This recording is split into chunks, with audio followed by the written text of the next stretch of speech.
So health has been going by so fast that I feel like we have to review these concepts together because they're so important. We're talking today about boundaries. And that's what the protect is really about, protecting your boundaries. But before that, there's some steps that we talk about in health that make you successful in life, in health, and everywhere, in work.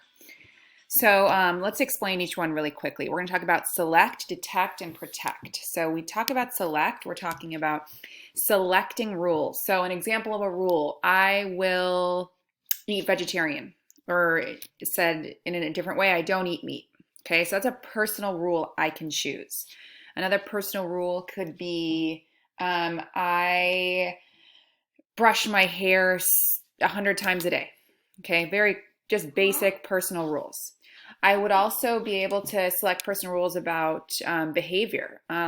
I am friends with people who speak truthfully, or I only speak truths of others. They're basically like sets of expectations, right? Things that we want for ourselves. And as we move forward and we get older, we have to make even more rules, right? What are we okay? Are we okay working in groups with other people? Are we okay doing work for other people?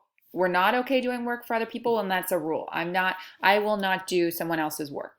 So the more that we select these personal rules ahead of time, specifically when we talk about toxins. So I will not use drugs.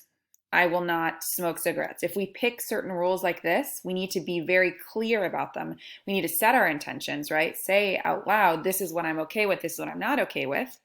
And that's the first step, right? So if we select a rule and that says, this is what's okay with me, that's what we say when we say select. And it's not just saying it to ourselves, it's actually also then just communicating it. So talking to our friends, talking to our parents about it. And the key thing about this one is it's not other people's rules. So in my class, there might be a rule about cleaning up a mess that I've selected. But if that's not your rule, right? If your rule at home is you don't need to clean up your mess right away, then it's not what we're talking about here.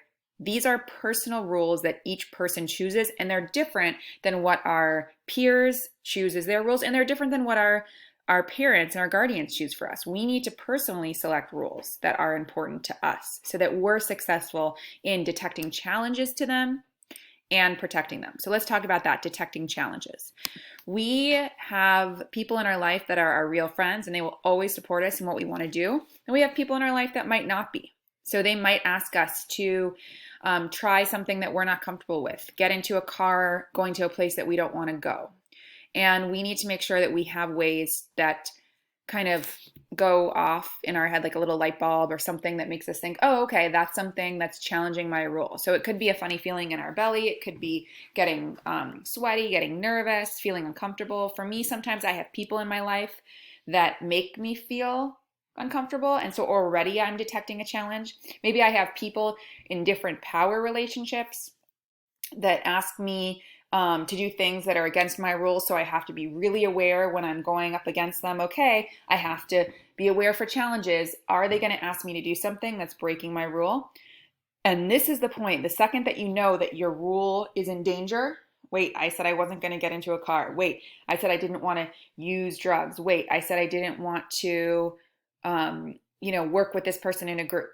If the second that the person is right up against you and you're like, that's when you have to protect your rules, right? So if you've set your expectations, you've set your rules, you've detected challenges, this is the part where the alternative no and the clear no comes into effect. So, it's kind of funny when we practice it and we talk about how we, are going to use our firm no with our hands and we say like explosive diarrhea can't come.